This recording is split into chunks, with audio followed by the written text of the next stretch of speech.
thanks for coming back and checking out another video.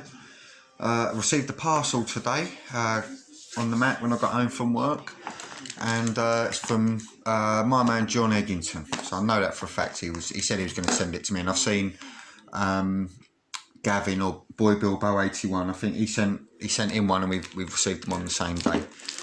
So.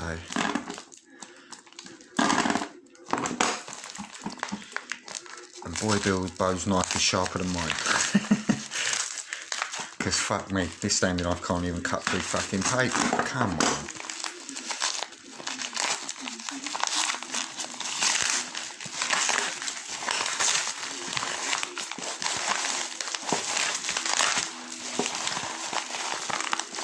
I've got some locks in there.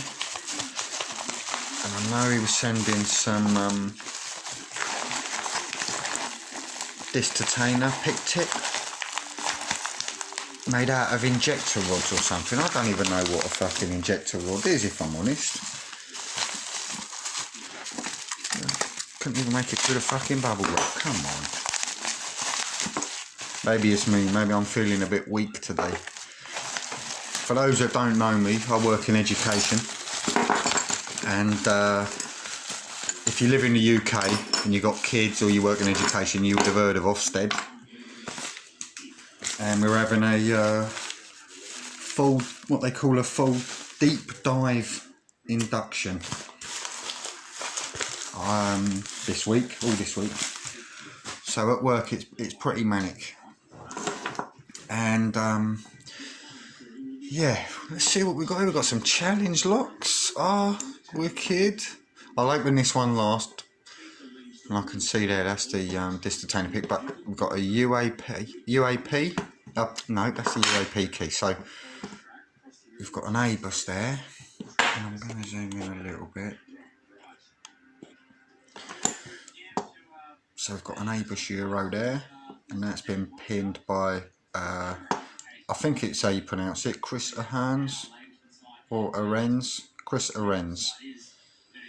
Number 8, and he does make a dangerous challenge lock. That's definitely not the key for that one.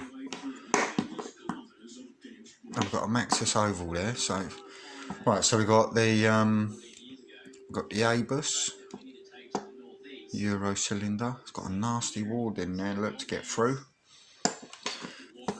Oh, this is the UAP. And this doesn't look like a challenge lock. I'd say that's a stock lock.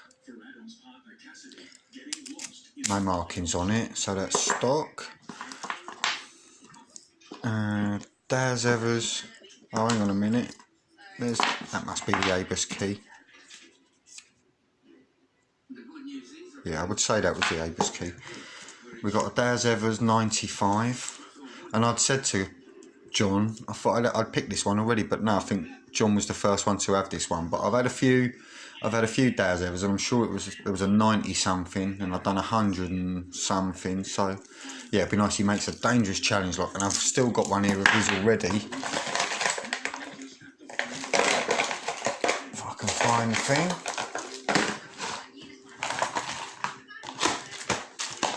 I was gonna say I ain't fucking picked it. Yeah, I got 102 here waiting to be picked. Well, I say waiting. I've tried to pick it.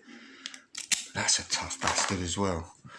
So yeah, Daz Evers 95, and we've got a lovely Maxus oval challenge lock, and that's M.LP. That's number 5. Oh, Matt's lock pit. Oh, Matt. That's one from Matt. And I think it was when I got my first Maxus. I think he done one just by coincidence on his YouTube channel around the same time. And yeah, I think I done a Euro, then he sent me a rim, and I sent him the Euro. But these have got really small pins in the stock, so be interesting to see what pins are in there. And again, it's got a mummified key, so I'm really looking forward to doing that one as well. So thanks for sending me those, John. And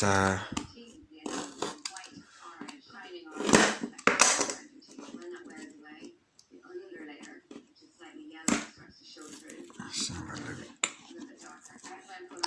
Now it looks long, which obviously it is, but this can be cut down to the size that you need it. So obviously I've got a disc detainer pick.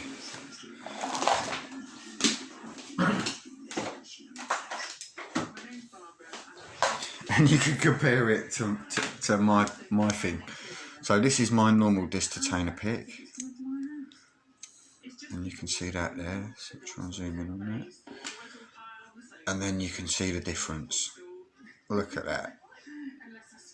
So with this one, I think I'm picking about fucking 2 or 3 discs all in one go. If this is anything to go by, at least 2 anyway. But you can see the thinness compared to this one. So yeah, and basically you can cut it down to size, because obviously that's going to be way too long.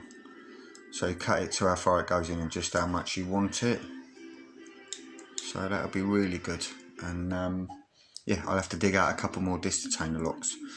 I have got a an abloy here in me box. I haven't got a pick to pick it, but John, if you want to crack at it, if you're making these bits for the abloy disc detainer locks as well, because I think that's got a bottom end tensioner, and then you have this bit at the top, so you tension from the bottom and then you pick with this piece, so it all has to be in a collar and all that malarkey. If you want it, John, I can put it in the post here, and if not, or if you haven't, then you have a practice with it, you could also then send it on to Daz Evers as a lock to have a go at, because I know he's making some of the abloy picks. So yeah, lovely. Thanks, John. I really do appreciate that, mate, because that is far better than that fucking thick thing. And I'm not sure if he didn't mention that he was making a pick, but I have got a John Egginton pick, and I must admit it's one of my first ever custom picks, and I still use it almost every time I have a picking session, which is almost daily. I have a crack at one lock or another. His one is always out, and he knows that it is. It's a pick that I've gone to time and time again. And he'll even say himself, it ain't the prettiest. And I'll show you the comparison, and that might be a comparison to show not the improvements that he's made to making picks, because it's the actual pick itself is the bollocks. But you know, the handles and the nice bits and pieces, the finish. He that feels like the end.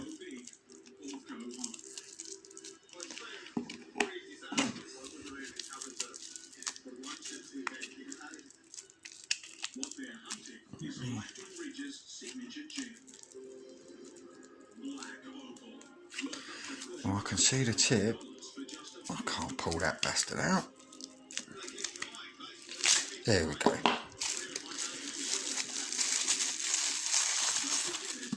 Wow, look at that. That is lovely. That's the same colour as my mankini.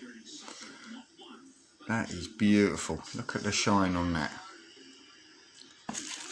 Absolutely stunning.